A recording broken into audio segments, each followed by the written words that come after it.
Kuva polisi yashingwa mu mwaka w'ibihumbi 2000 yagiye yiyubaka mu nzego zose, n'abapolisi batanga izo serivisi umubare wabo n'ubumenyi bafite bikomeje kwiyongera. Tariki ya 8 Werurwe buri mwaka u Rwanda rwifatanya n'isi yose mu kwizihiza umunsi mpuzamahanga w'abagore.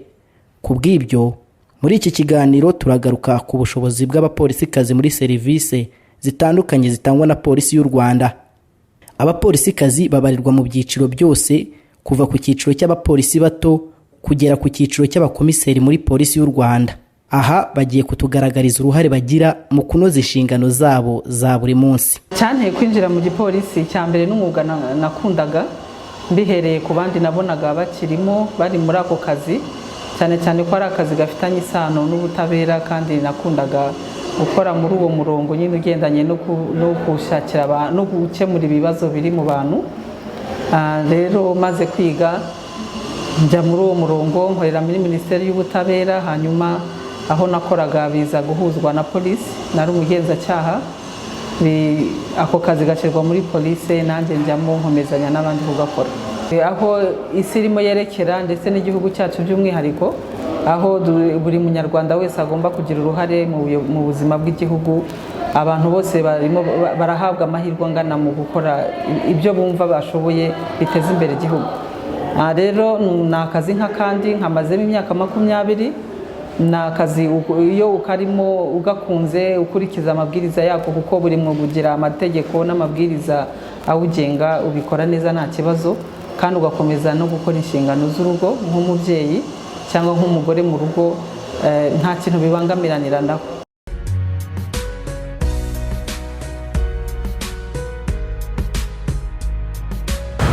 Nyiri umwana nifuzaga kuzakora akazi kose ko muri force. Nakuze nkunda imirimo yose y'ingufu, ko numvaga nanjye mfite imbaraga zibinyemerera. Gize amahirwe polisi iranyakira, nkandi umupolisi ikorera igihugu cyanjye neza. Cyane kwinjira muri polisi y'u Rwanda, kuko nababwiye kare nakuze nkunda imirimo yose ijyanye na force.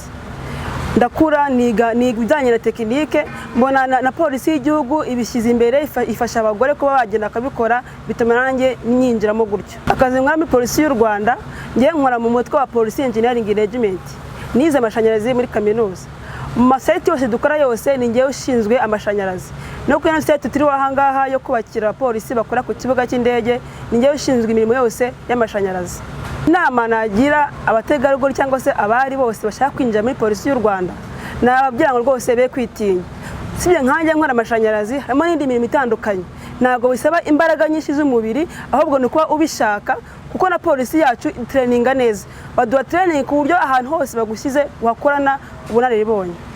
Ndi umwana nakundaga numvaga nkunze kuba umupolisi, cyane ko twari duturanye nabo, nabonaga ko si bakora nkumva nabishobora, kandi nkumva ndabikunze, ndi proud yabyo. So naje kubikora kandi mbigeraho. Ageze muri polisi njya muri unit ya Engineering Regiment, kuko byombi narabikundaga, ari igipolisi ari no kuba umwubatsi, kandi byose nagize amahirwe yo kubigeraho, kandi mbikora numva mbikunze. Ubu mbarirwa muri department ishinzwe iby'amazi, ariko muri rusange construction yose turayikora. Inama nabagira no kwenda batarabitinyuka ngo babikore, ariko baramutse babitinyitse biroroshye cyane. Icy'ingenzi no kumva ko ubishaka, ubyishimiye, kandi wumva wabishobora. Iyo ubitinyutse urabikora kandi ukabishobora, kandi ni byiza, biradufashije n'imiryango yacu n'igihugu cyacu. Natwe tumva tubyishimiye kuko tubikora tubikunze kandi tukabishobora. Nta ngufu bisaba cyane uretse umutwe no kuba ubikunze. Wabikunze ukumva ko ubyishimiye, uri proud yabyo, ntabwo byakunanira.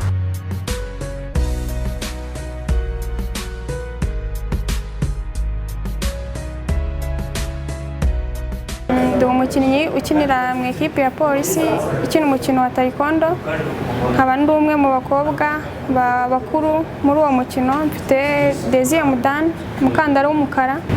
Ahangaha mu dusanze turi mu myiteguro y'amarushanwa agiye atandukanye. Hari EAPCO, hakaba amarushanwa ya Never Again, hakaba n'andi agiye atandukanye nka za Ambassadors Cup, rero ahangaha mudusanze turi mu myiteguro kugira ngo tuzabashe kuzana result nziza zijyanye n'ibyo dukora. Kuba narabaye umupolisi nkakina n'iyo mikino biramfasha cyane kuko numva yuko buri hamwe ndifite, ndi umuntu ukunda igihugu, ndi umuntu uba nabasha kurwanirira igihugu mu buryo runaka bugiye butandukanye, ndi umuntu uba wabasha kurinda igihugu cyanjye kandi nkanarinda n'abagituyemo. Ndumva ariho navuga kuba ndi umupolisi nkaba ndi n'umukinnyi wa taekwondo bijyanye no kurinda igihugu cyanjye. Ikintu cyatumye numva nshaka kuba nakwinjira muri polisi y'u Rwanda, numvaga yuko ibyo mfite bitampagije, numvaga yuko kuba ndi umuntu ubasha gukina iyo mikino njyarugamba bitampagije, numvaga yuko hari iyindi ntumbero mfite yo kuba naba umupolisi, numvaga yuko ari iyindi ntambwe natera kugira ngo nabigiyemo mbikunze. Mbega inama nagira abakobwa bumva yuko bitinye kuba bakwinjira muri polisi, inama nabagira ni ugutinyuka kuko imirimo irimo ntawe utayishobora, buri umwe wese yayishobora. Icya mbere ni ugutinyuka bakumva yuko bashoboye ibyashobowe natwe nabo babishobora.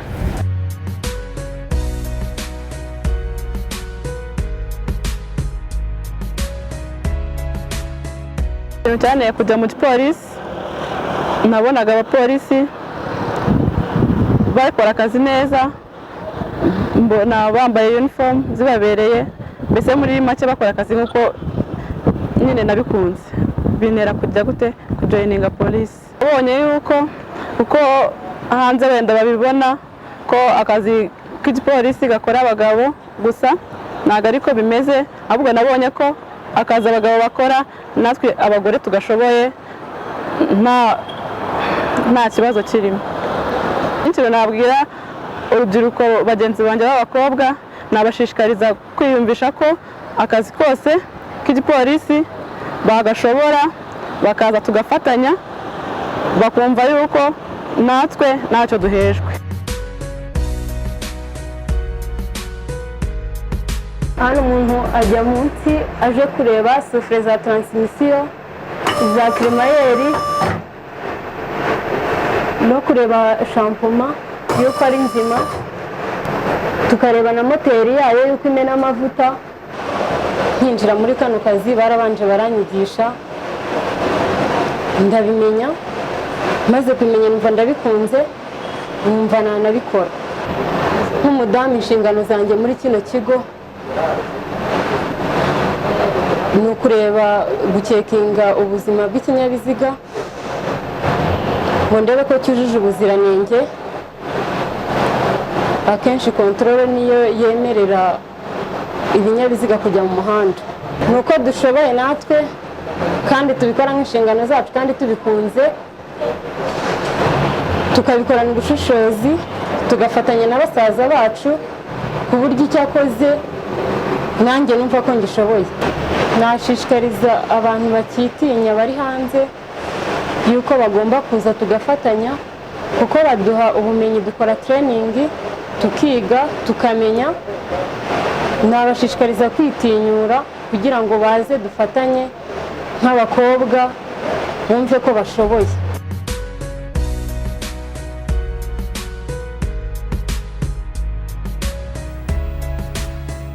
Iyo imbwa yagize ikibazo cy'uburwayi tuyitaho uko bishoboka byose.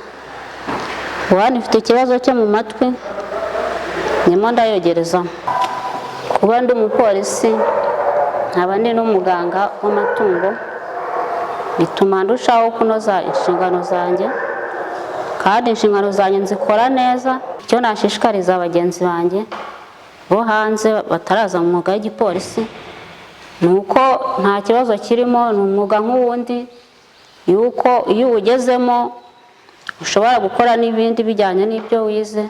Upfa kuba warabihuguriwe kandi ukabikora neza, ukagira na disipurine.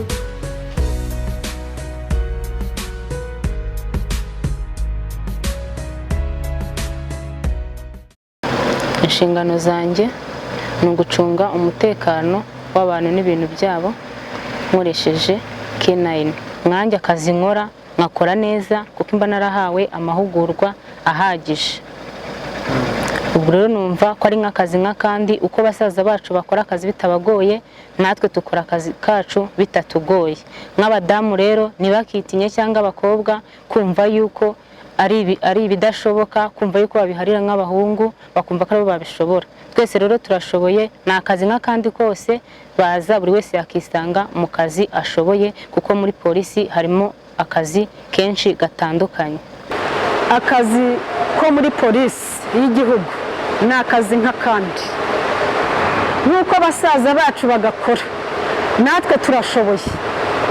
Nkanjye ndi umudamu mfite urugo, ariko akazi nkakora uko bikwiriye nka basaza bacu, nta nzitizi zirimo zidasanzwe.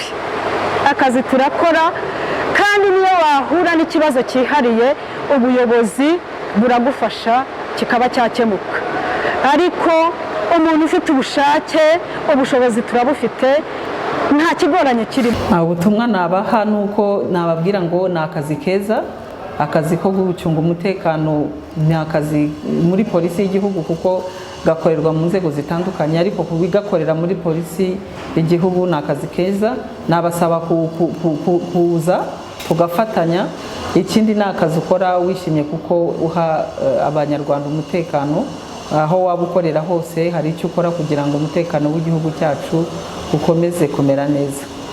Ntabwo kakiri akazi k'abagabo gusa, nabivuze mbere yuko ubu buri wese agomba kugira uruhare mu buzima bw'igihugu cyacu. Umuyobozi w'ishami rishinzwe imicungire y'abakozi muri polisi y'u Rwanda yemeza ko abapolisikazi batanga umusaruro mwiza mu nshingano zabo kuko bazikora kimwe nk'abasaza babo. Dufite abapolisi abagabo n'abagore. Ubushobozi rero bafite kuva imyaka 20 tumaze polisi y'u Rwanda ibayeho, ubushobozi bwagiye bwiyongera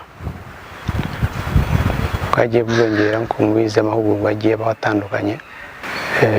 Tugera ku rwego rurenze rw'igihugu, tugera no ku rwego mpuzamahanga. Murumva ko ubushobozi bwacu bwagiye butera imbere.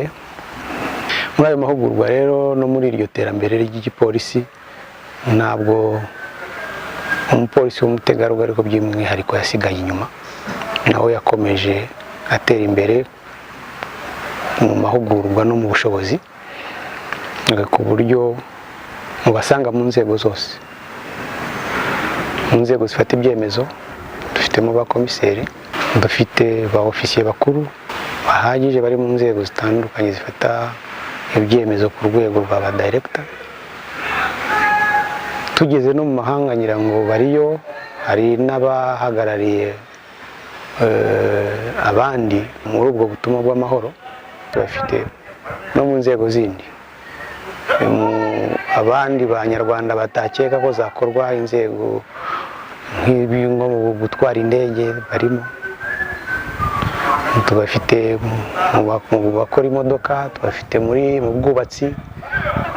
Ubwo bushobozi rero bwazamutse muri izo nzego zose. Polisi y'u Rwanda irakataje mu kwimakaza ihame ry'uburinganire, ari nako ikomeza kongera umubare w'abapolisi n'abapolisikazi bakora mu mashami atandukanye ajyanye n'ubumenyi bafite. Mu kiganiro gitaha tuzaganira n'abapolisikazi bakora mu mirimo itandukanye irimo gutwara indege, gucunga umutekano wo mu mazi, umutekano wo mu muhanda, ikoranabuhanga, uko bitwara mu butumwa bw'umuryango w'abibumbye bugamije kubungabunga amahoro n'ibindi.